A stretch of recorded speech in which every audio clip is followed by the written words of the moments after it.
समय की कदर। एक गांव में 3 लड़के रहते थे, राम, श्याम और राजू।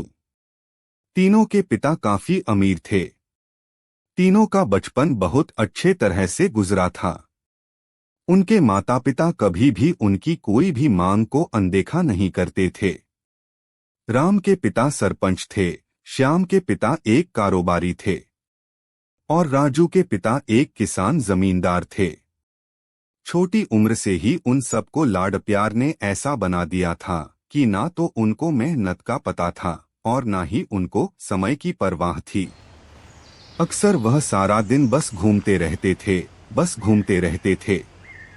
नशे और अन्य भोगविलास में डूबे रहते थे, जिससे उनके गांव वाले भी दुखी थे। सरपंच और बड़े लोगों के बच्चे होने के कारण उनकी कोई शिकायत कर पाने की हिम्मत नहीं कर पाता था, जिससे उनका मनोबल और बढ़ गया था। एक दिन उनके गांव में बहुत तेज बारिश हुई, जिससे सब लोगों को नुकसान हुआ, जिसमें इन तीनों के पिता भी थे। लेकिन इतना कुछ होने के बाद भी उनके बेटों का वही हाल था। वो बस घूमते रहते, नशा करते, भोगविलास करते रहते थे। माँ बाप काफी चिंतित रहा करते थे। ये तीनों भले ही कितने गंदे थे, लेकिन इन तीनों के अंदर एक खास बात थी, जिसकी पहचान किसी को नहीं थी और उनको खुद को भी पता नहीं था।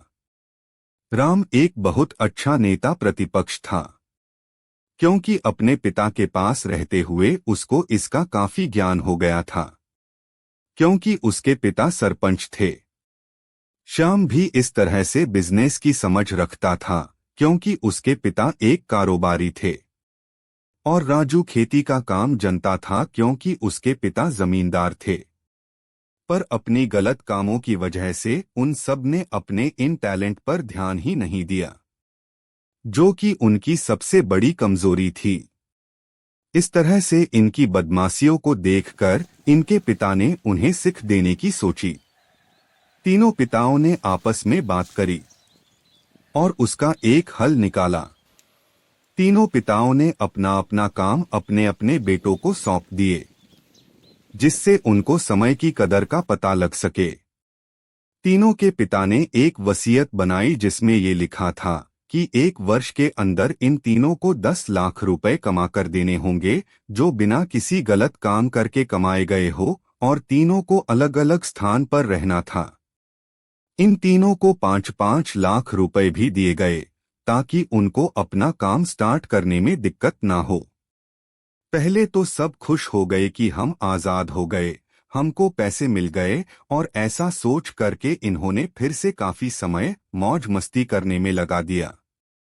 इस तरह से 6 महीने बीत गए और इनका काफी सारा नुकसान भी हुआ। फिर एक दिन अचानक उनको एहसास हुआ कि अगर हम शर्त हार गए तो हम अपनी अपनी जायदाद खो बैठेंगे। धीरे धीरे उनकी चिंता बढ़ने लगी। एक दिन वो इसी उधेड़ धुन में एक पार्क में बैठे थे और कुछ डिस्कस कर रहे थे कि उनको एक छोटी सी लड़की मिली। वो फूल बेच रही थी और साथ में पढ़ भी रही थी। तीनों लोग उस लड़की के पास में गए। तभी राम ने लड़की से बोला, बेटी आपकी उम्र क्या है? तो लड़की ने जवाब दिया कि मैं 12 साल की हूँ अंकल।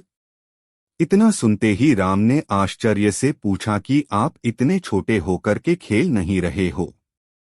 इस पर लड़की ने जवाब दिया कि मेरे पापा अब इस दुनिया में नहीं हैं और माता बीमार रहती है, इसीलिए मैं ये काम करती हूँ। ये सुनकर राम ने अपना पर्स निकाला। उसके पास जो भी पैसे बचे थे वो उस लड़की को देने लगा। उसके बाद लड़की ने बोला, अंकल आप भी फूल ले लो, मुझे बहुत खुशी होगी, क्योंकि मैं अगर आपसे फ्री में पैसे ले लूंगी तो फिर मेरा पढ़ाई में मन नहीं लगेगा, मैं कामचोर बन जाऊंगी, क्योंकि यही समय है जिस समय में अपना भविष्य लिख सकती हूँ।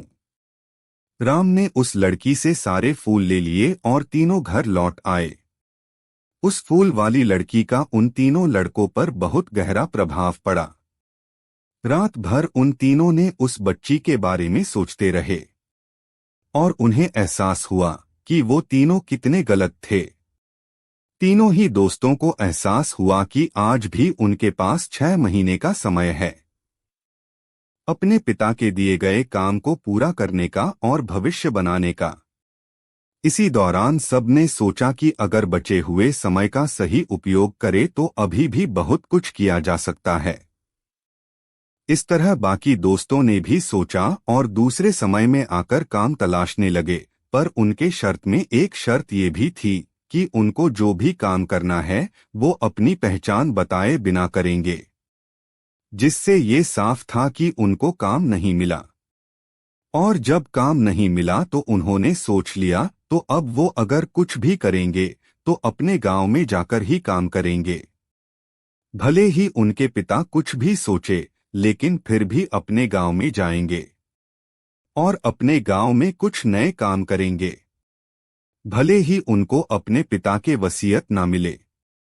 तीनों लड़के अपने गांव में फिर से आए और अपने अपने पिताओं से जाकर के मिले और उन्होंने अपने अनुभव के बारे में बताया और बोला कि वो आगे से ऐसी गलती नहीं करेंगे और वो उन्हें माफ कर दे। लेकिन पिता तो शर्त पे ही अड़े थे। लड़कों को कोई दया नहीं मिली। तीनों को फिर से दुहक हुआ कि तीनों को अपनी गलती की एहसास होने के बाद भी उनके पिता उनका सपोर्ट नहीं कर रहे हैं। और फिर से वो रात भर सोचते रहे कि अब क्या किया जाए। तीनों ने मिलकर एक स्कीम निकाली। राम अपने मित्रों के साथ में मिलकर लोगों की प्रॉब्लम को सुलझाने लगा, जिससे उसको गांव की समस्याओं का ज्ञान हुआ। इसी तरह श्याम भी गांव के विकास के लिए नए नए तरीके सीख गया और राजू को किसानों और बीजों का ज्ञान हो जाने से उसको काफी फायदा हुआ। तीनों ने मिलकर अपने बाकी पैसों को सही ढंग से सही जगह लगाकर गांव को एक नया रूप दे दिया।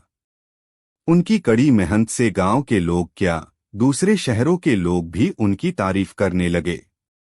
उनका गांव तरक्की करने लगा।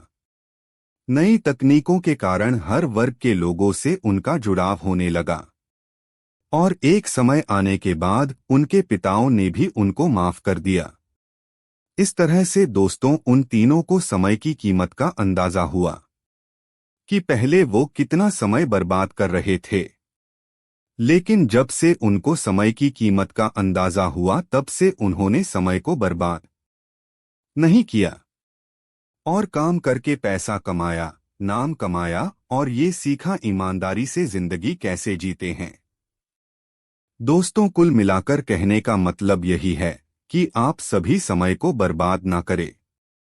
अगर ये समय आपके हाथ से निकल गया तो कुछ नहीं कर सकते हैं। और हाँ, समय के पास इतना समय नहीं है कि वो आपको दोबारा समय दे। समय बर्बाद करने के हजारों तरीके हैं, लेकिन आप ऐसा कोई तरीका चुनिए जो आपकी जिंदगी बदल दे, इस समाज की जिंदगी बदल दे, इस देश का भविष्य बदल दे।